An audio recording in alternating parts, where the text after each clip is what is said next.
Assalamualaikum warahmatullahi wabarakatuh.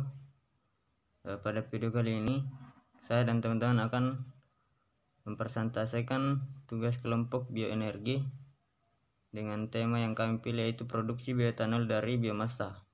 Adapun anggota kelompok dari yang kami sudah bentuk yaitu Aldi M, saya sendiri, Muhammad Yusuf KS, Andi Dandi, Reski Alamsyah, Sadiq Al Mahmud, dan Jondi. Langsung saja ke materi untuk pembahasan produksi bioetanol dari biomasa. Nah, untuk pertama yang harus kita ketahui, apa itu bioetanol. Bioetanol sendiri adalah bahan bakar yang dibuat dari fermentasi karbohidrat atau selulosa dengan menggunakan mikroba. Jadi bioetanol dibuat dengan teknik fermentasi biomasa seperti umbi-umbian, jagung, atau tebu, dan dilanjutkan dengan destilasi atau penyulingan dengan cara memilah atau membedakan bahan bakar hasil bioetanol atau dari fermentasi tebu atau jagung berdasarkan kemampuan uap bahan sendiri. Jenis bioetanol ini dapat digunakan secara langsung maupun tidak langsung sebagai bahan bakar.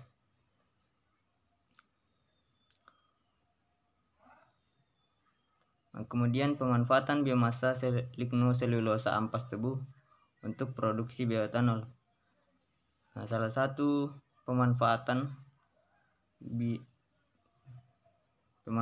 biomasa lignoselulosa ampas tebu untuk dijadikan produksi bioetanol sudah dituliskan di beberapa jurnal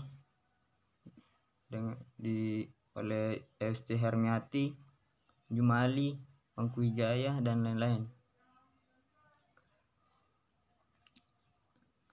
Untuk lignoselulosa sendiri yaitu bahan yang merupakan biomasa yang berasal dari tanaman dengan komponen utama yaitu lignin, selulosa, dan hemiselulosa. Tersedianya yang cukup melimpah terutama di bagian limbah pertanian, kehutanan, dan perkebunan, menjadikan bahan ini berpotensi sebagai salah satu sumber energi melalui proses konversi, baik proses fisika, kimia, maupun biologis. Salah satu proses konversi bahan lignoselulosa yang banyak diteliti adalah proses konversi lignoselulosa menjadi etanol, yang selanjutnya dapat digunakan untuk mensubstitusi bahan bensin untuk keperluan transportasi sehari-hari. Itu yang saya dapat sampaikan. Untuk pembahasan selanjutnya akan disampaikan oleh teman saya.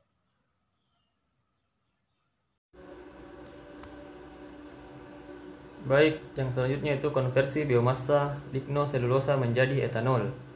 Pada tahap konversi ini terbagi menjadi 3 tahap, yaitu yang pertama perlakuan pendahuluan, yang kedua sakarifikasi, dan yang ketiga itu fermentasi. Nah, pada perlakuan pendahuluan bertujuan untuk menghilangkan lignin, mengurangi kristalinitas selulosa, dan meningkatkan porositas bahan.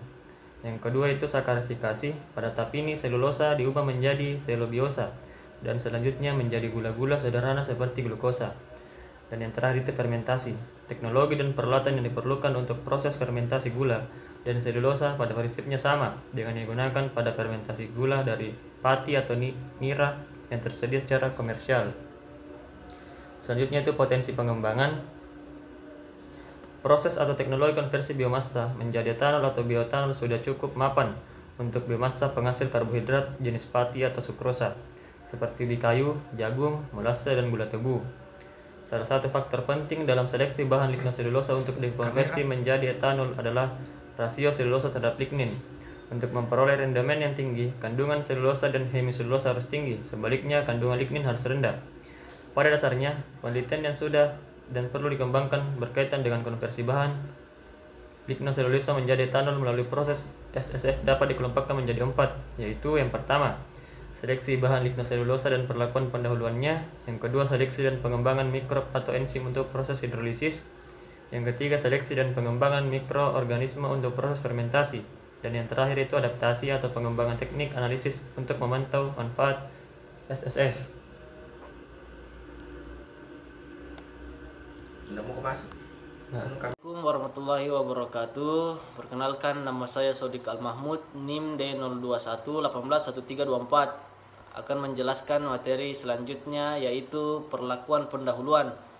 Pada proses perlakuan pendahuluan, peluang pengembangan proses yang ada masih terbuka lebar karena beragamnya sumber dan karakteristik bahan lignoselulosa. Dengan semakin gencarnya tuntutan proses yang ramah lingkungan, perlakuan penguapan yang dikombinasikan dengan cara biologis menggunakan jamur pelapuk putih mungkin merupakan salah satu alternatif solusi.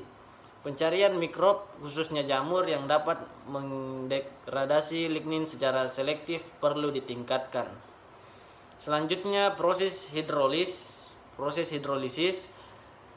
Pada proses hidrolisis yang menjadi tantangan adalah tersedianya enzim selulase yang lebih murah dan lebih aktif daripada yang dihasilkan trichoderma.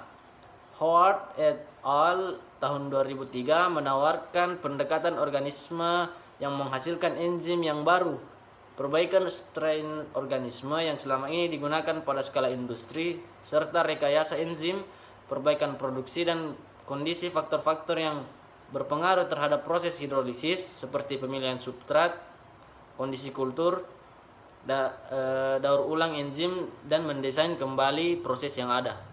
Sekian dari saya, selanjutnya akan disampaikan kepada pemateri.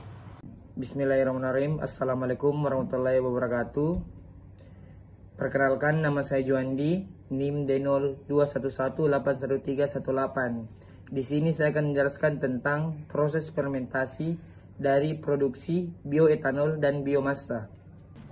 Pada proses fermentasi yang perlu dikembangkan adalah khamir yang bersifat toleran terhadap panas dan etanol, thermotolerant and ethanol and tolerant yeast. Yang diperlukan pada khamir yang dapat memfermentasikan selobiosa serta mikrob yang dapat memfermentasikan gula yang berasal dari hemisilosa seperti silosa, arabinosa, galaktosa, dan mamnosa. Sekian dari saya. Wassalamualaikum warahmatullahi wabarakatuh. Assalamualaikum warahmatullahi wabarakatuh. Saya Muhammad Yusuf KS, NIM D021181513. Saya akan melanjutkan presentasi dari teman-teman, yaitu adaptasi atau pengembangan teknik analisis untuk memantau manfaat SSF.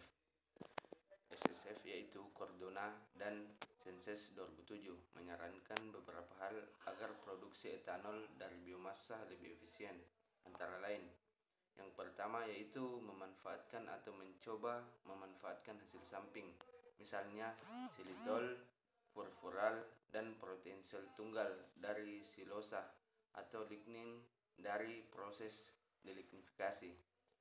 Yang kedua yaitu melakukan integrasi beberapa reaksi, misalnya melakukan proses co-fermentation, sakarifikasi, dan fermentasi serentak.